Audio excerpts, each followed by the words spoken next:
जी अस्सलाम वालेकुम, क्या हाल है। शहरयार अफरीदी साहब की रिहाई, शानदाना गुलजार साहिबा की रिहाई और उसके साथ साथ डीसी इस्लामाबाद और एसएसपी इस्लामाबाद को तौहीन अदालत के नोटिस और साथ सुप्रीम कोर्ट ऑफ पाकिस्तान की तरफ से लाहौर हाई कोर्ट के लिए ये पैगाम कि आप 21 अगस्त तक चौधरी परवेज़ इलाही साहब की ज़मानतों का फ़ैसला करें, वरना फिर हम फैसला करेंगे। क्या इससे ये मतलब लिया जाए कि अब अदलिया ने इस्टेब्लिशमेंट को दबा लिया है?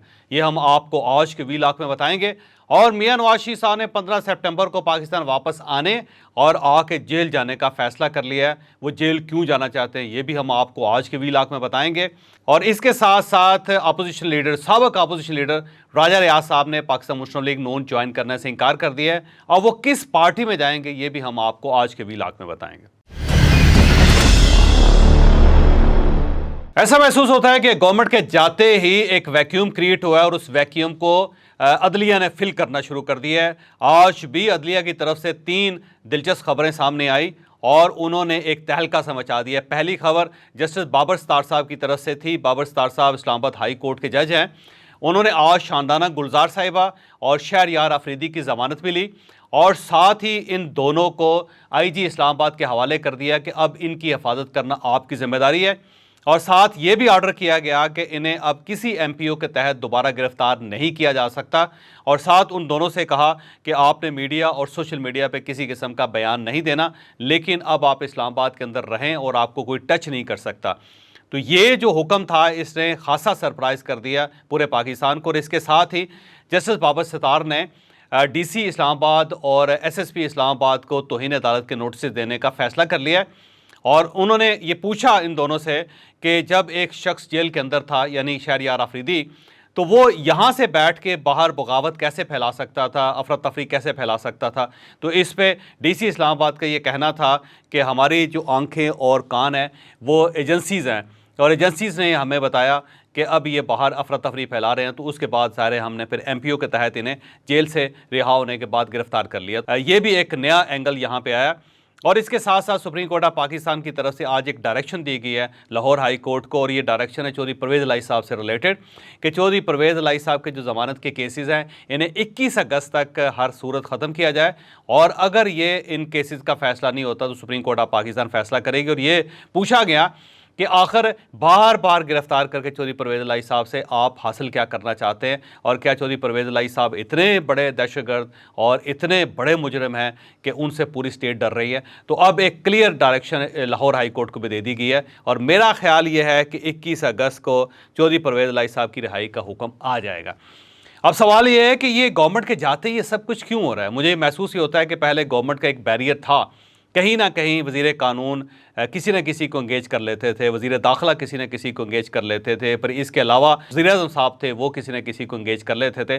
लेकिन जब गवर्नमेंट चली गई और उसके बाद निगरान हुकूमत आई और उस निगरान हुकूमत के ज़ाहिर वुज़रा अभी तक फ़ाइनल नहीं हुए, उसकी कैबिनेट नहीं आई, तो वो जो वैक्यूम है उसको अदलिया ने फिल कर लिया।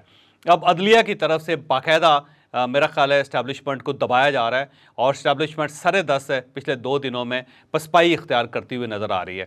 अब ये पसपाई कितने दिन रहेगी? क्या वाकई फिर जब सरफराज बुगटी साहब को वज़ीर दाखिला बनाया जाएगा और वो फिर इंटरवेंशन करेंगे और वो फिर दोबारा मामलात को कंट्रोल कर लेंगे और राना सनाउल्लाह साहब से ज़्यादा बड़े वज़ीर दाखिला साबित होंगे तो फिर तो कुछ कहा जा सकता है। लेकिन अगर अब निगरान हुकूमत की तरफ से कुछ सुस्ती का मुजाहरा किया जाता है तो फिर मेरा ख्याल ये है कि अदलिया इस वैक्यूम को पूरी तरह फिल कर लेगी और फिर इस्टेब्लिशमेंट वाकई आपको दबती हुई और एक कॉर्नर होती हुई नज़र आएगी।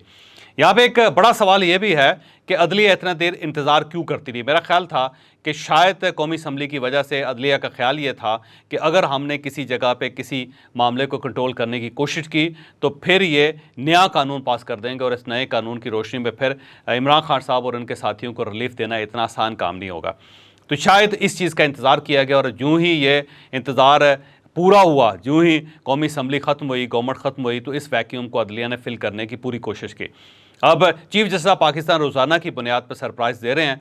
अब शाम तक एक और सरप्राइज़ आ जाएगा, कल भी सरप्राइज़ आएगा। तो इन सरप्राइज़ का अल्टीमेटली नतीजा क्या निकलेगा ये हम आने वाले वीलॉग्स में आपको बताते रहेंगे कि अगर ये सिलसिला चलता रहा तो सीधी सीधी इस्टेब्लिशमेंट और अदलिया के दरमियान लड़ाई है। और अदलिया के भी कुछ सेक्टर्स हैं, कुछ लोग हैं जिनके साथ लड़ाई है और इस लड़ाई में अगले 1 माह के अंदर बहुत ज़्यादा शिद्दत आने वाली है।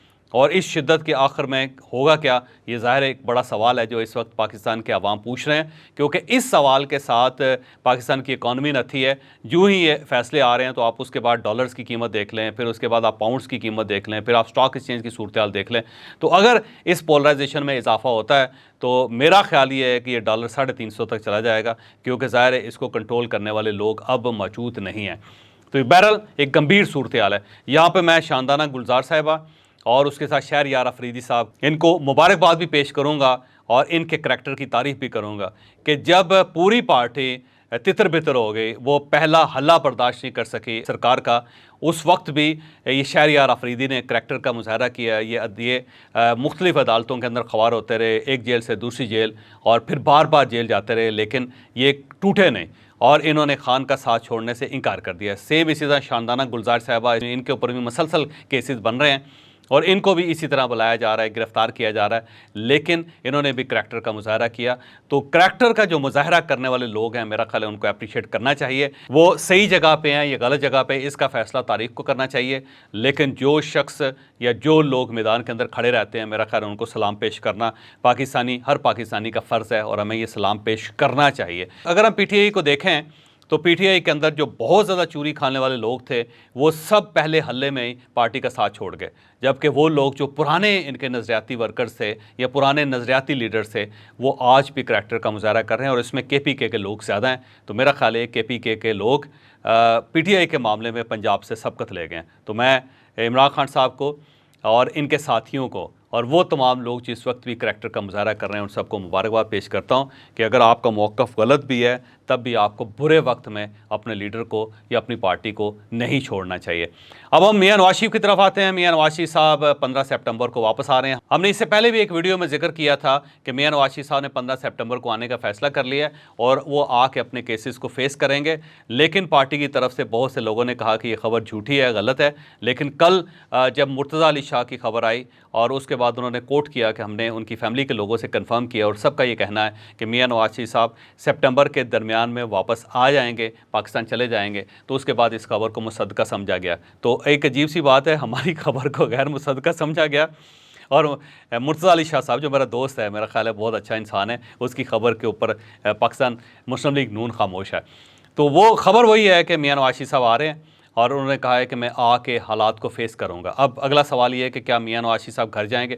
मेरा ख्याल ये है कि मियां नवाज शरीफ साहब अपने केसेस को फेस करेंगे और यूँ ही वो पाकिस्तान उतरेंगे तो अदलिया की तरफ से हुक्म आएगा कि इन्हें गिरफ़्तार किया जाए, क्योंकि वो कन्विक्टेड हैं और जब एक शख्स कन्विक्टेड हो तो उसे जेल जाना पड़ता है और उसके बाद फिर वो अपील कर सकता है और फिर उस अपील की रोशनी में कोई फ़ैसला हो सकता है। तो मियां नवाज शरीफ साहब ने इस मुश्किल वक्त में जेल जाने का फ़ैसला कर लिया। तो मियां साहब जब उतरेंगे उनको गिरफ़्तार किया जाएगा। गिरफ़्तार करने के बाद अगर वो इस्लामाबाद होते हैं तो उन्हें अडयाला जेल भेजा जाएगा और अगर वो लाहौर उतरते हैं तो फिर कोट लखपत जेल में उनको भिजवाया जाएगा और वहाँ पे मियां नवाज शरीफ साहब रह के B क्लास में बैठ के फिर अपने वकला से बात करेंगे और फिर अपने केसेस को फेस करेंगे।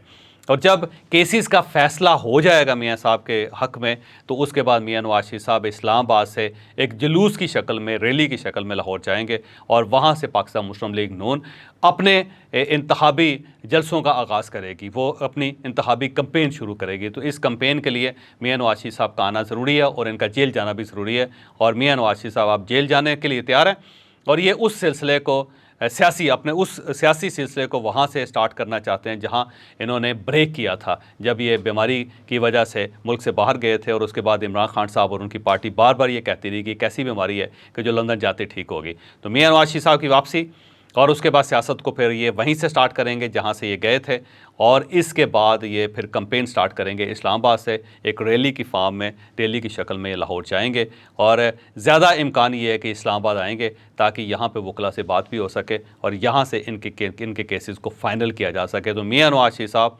15 सितंबर को वापस आ रहे हैं। और इसके साथ साथ 2 दिन से खबर गर्दिश कर रही है कि राजा रियाज साहब जिनको पाकिस्तान मुस्लिम लीग नून ने जब इमरान खान साहब के ख़िलाफ़ अदम एतमाद लेके आए थे PDM, तो नून लीग की तरफ से ऑफ़र हुई थी कि अगर आपकी सीट जाती है या फिर आपको फ़ारग किया जाता है तो पाकिस्तान मुस्लिम लीग नून आपको फैसलाबाद से टिकट देगी और इसके बाद आप इनके उम्मीदवार होंगे।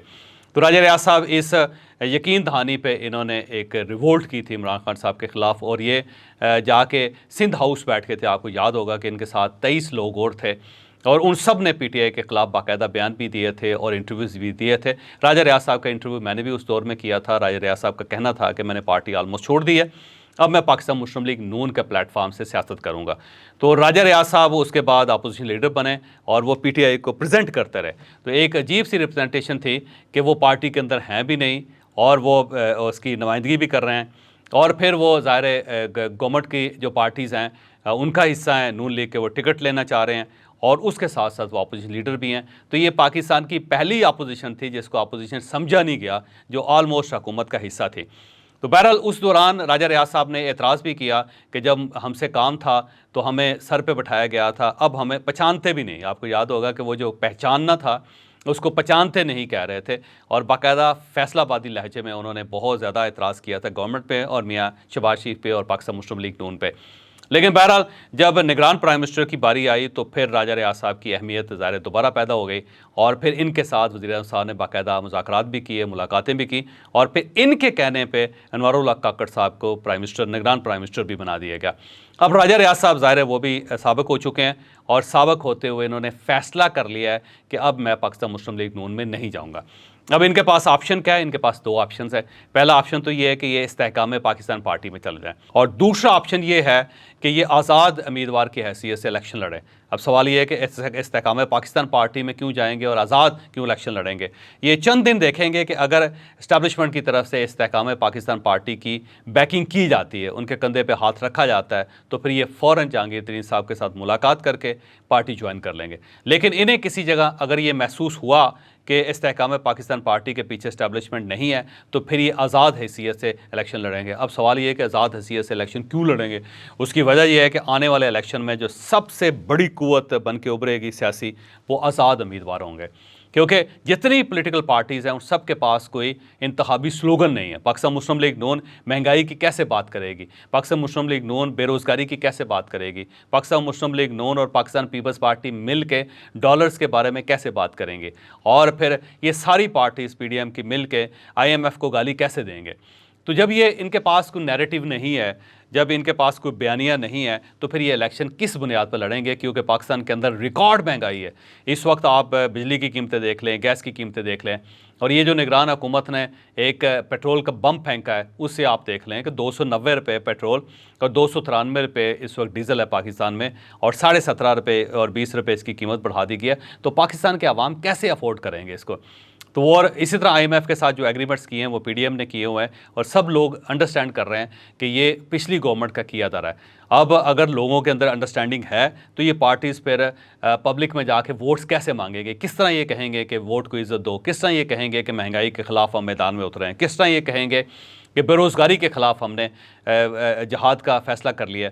और किस तरह ये कहेंगे कि फ़लाँ पार्टी गलत है और फ़लाँ पार्टी ठीक है? तो अब इस दौरानिए में या इस अरसे में सिर्फ आज़ाद उम्मीदवार होंगे जिनके पास बाकायदा बयानिया होगा। वो पाकिस्तान पीपल्स पार्टी को रगेज सकते हैं, वो पाकिस्तान मुस्लिम लीग नून को रगेज सकते हैं, वो पूरी पीडीएम को नुकसान पहुंचा सकते हैं, और इसके साथ साथ इमरान खान साहब से भी वो टक्कर ले सकते हैं। तो मेरा ज़ाती ख्याल ये है, और मेरी इंफॉर्मेशन भी है, कि आज़ाद लोग जो होंगे वो आने वाले दिनों में ठीक ठाक डंड डालेंगे तमाम सियासी जमातों पर, और राजा रियाज साहब के लिए बड़ा आइडियल सिचुएशन होगी इनके लिए कि ये फौरी तौर पे आज़ाद इलेक्शन लड़ें। और उनको पता है कि क्योंकि इन्होंने निगरान प्राइम मिनिस्टर भी बनाया है, तो इनको कहीं ना कहीं से सपोर्ट भी मिल जाएगी, क्योंकि मियाँ शहबाज शरीफ से ज़्यादा राजा रियाज साहब ने अपने वादे का पास रखा है। तो जब ये राजा रियाज साहब की तरफ से एक गिव हो गया, तो अब दूसरी तरफ से टेक भी होगा। तो गिव एंड टेक के इस अमल में डेफिनेटली राजा रियाज साहब को फ़ायदा होगा। तो अब राजा रियाज साहब ने देखना ये है कि तेल किस तरफ जा रहा है और धार किस तरफ जा रही है। अगर तेल उन्हें इस्तेहकाम पाकिस्तान पार्टी पे गिरता हुआ नज़र आया तो ये उसको ज्वाइन कर लेंगे, और अगर इन्हें धार बदलती हुई नज़र आई और इन्हें यह महसूस हुआ कि पाकिस्तान मुस्लिम लीग नून और पाकिस्तान पीपल्स पार्टी भी आने वाले इलेक्शन में कोई ख़ास कमाल नहीं कर सकेंगी, तो फिर ये आज़ाद उम्मीदवार की हैसियत से इलेक्शन लड़ेंगे।